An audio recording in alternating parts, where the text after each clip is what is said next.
Hello, everybody. Hope you're doing well. Today I'm going to talk about the 1975 film Rollerball, which I have the poster right there, and read the tagline.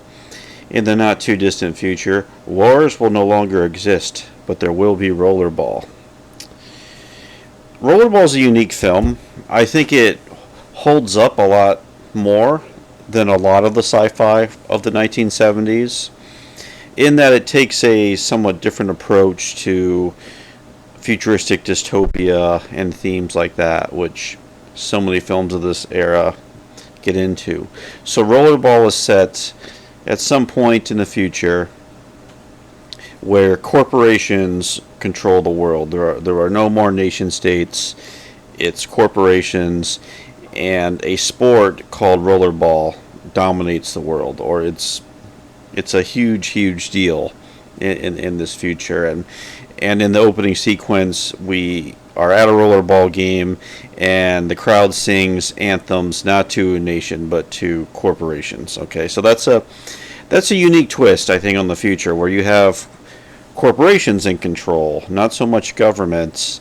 And we don't learn a ton of things about this world, but we learn enough where we get the sense of it, and we learn that information is suppressed, and well, I'll get into those other things, that there's class divisions and all that, but about the sport itself, rollerball, it's a extremely violent sport.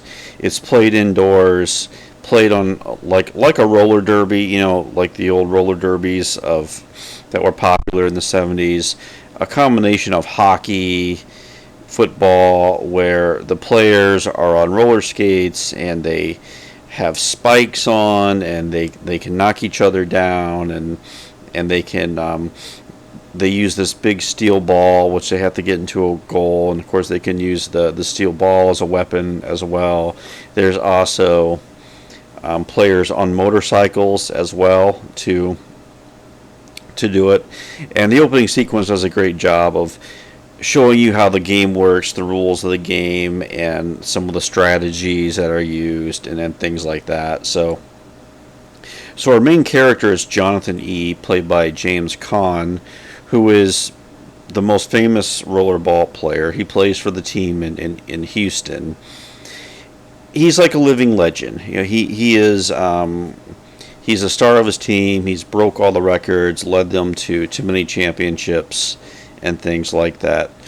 Suddenly in the story, though, he is under pressure to retire, and John Houseman plays the owner of the team, who we get the sense that he fears that Jonathan E. is becoming too powerful and too influential to the people. Okay, so that theme right there of athletes in sports and politics, the film does a great job of bringing that point across.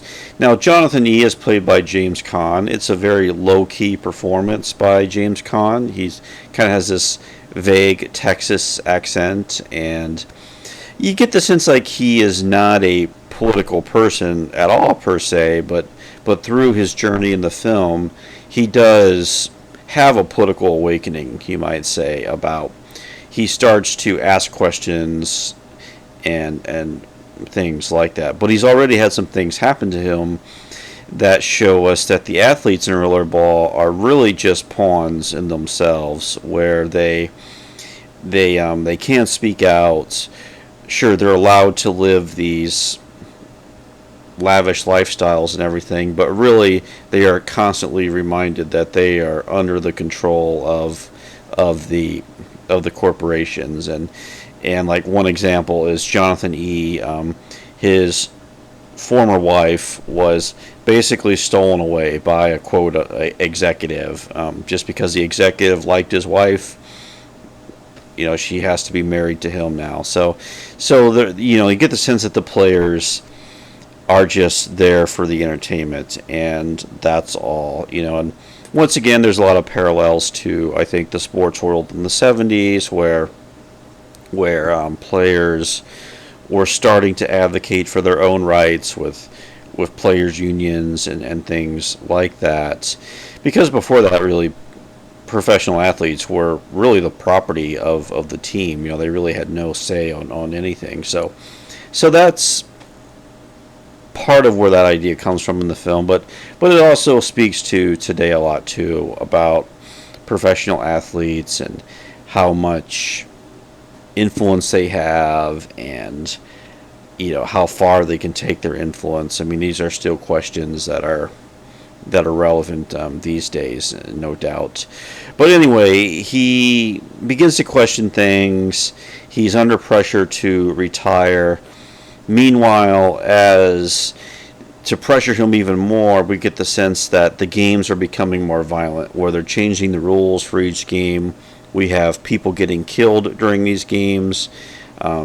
His best friend on the team is killed at one point.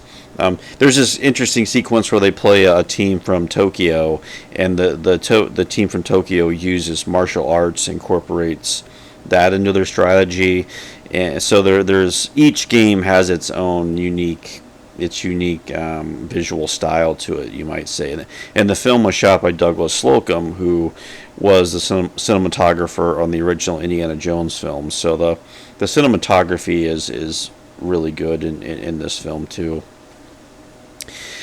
But there is the sense that possibly Jonathan E. could become a messianic figure. Possibly. The film doesn't really answer that question.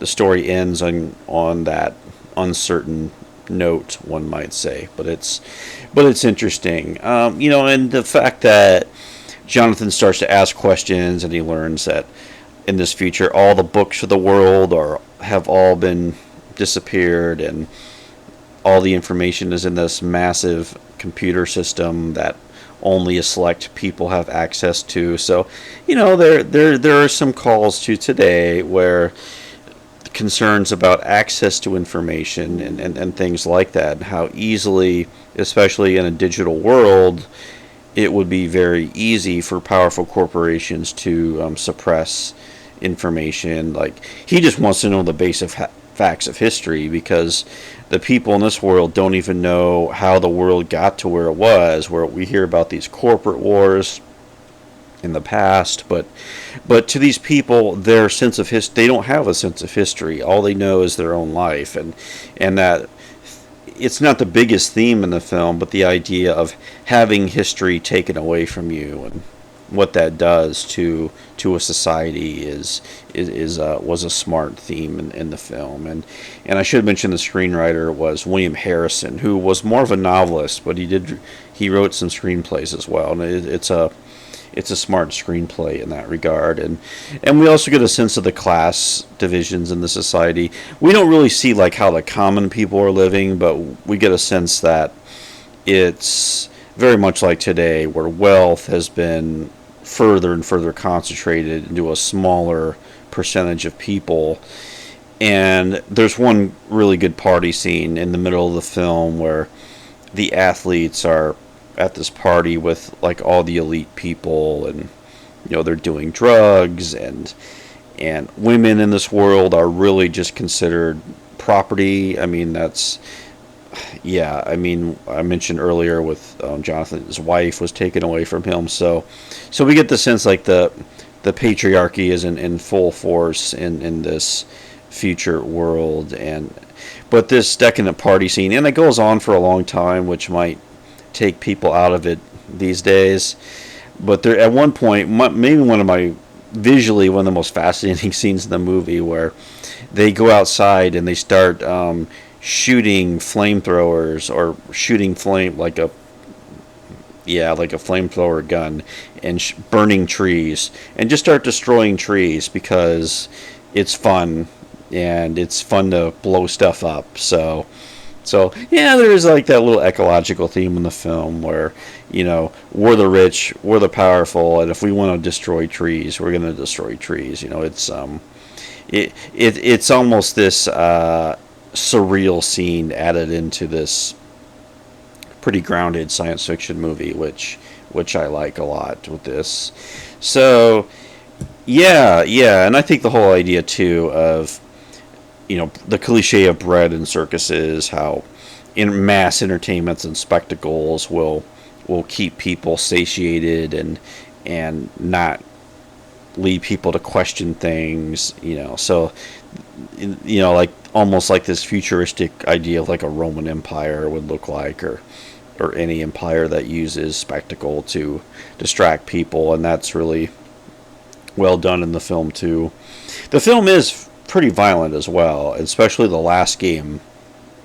Things get really violent, and I like how the movie escalates the violence with each match in Rollerball. So that works as well. So yeah, and I so like the idea of sports becoming such big business, and the place of professional athletes in society, and comes up today if athletes speak out on certain issues or not, or on specifically if it's social issues type things. I know an athlete will face a lot of blowback for it. Of course, this film was made in the 70s, where you had athletes like Muhammad Ali, who were very vocal, very outspoken about issues of war and civil rights and all these things. So really, that this movie comes out of that very confrontational spirit that came out of the 60s and 70s too. So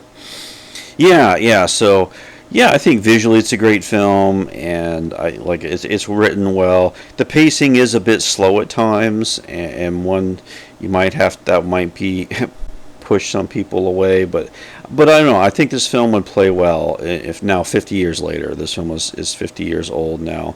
I know James Caan, I read in an interview where he really liked the movie, but he felt his character was underwritten. He didn't quite know what to do with his character, and maybe that shows a little bit in his performance. I think playing Jonathan E. as this apolitical person who doesn't really care about politics but has this awakening, maybe that could have been a little bit more dramatic, but like I said, that's a very minor criticism of I think a really a strong dystopian film from the 1970s. So so those are my thoughts on Rollerball, and thanks for watching, and I will talk to you later. Bye.